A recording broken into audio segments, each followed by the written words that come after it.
mới cùng nhau cố gắng nha anh chị.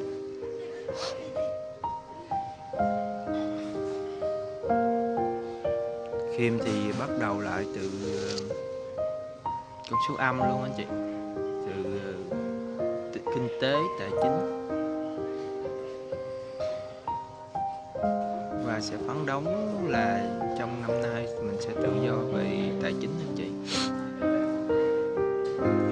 Có cái trong tất cả những cái mắc anh chị, mắc tiền là nhẹ nhất anh chị.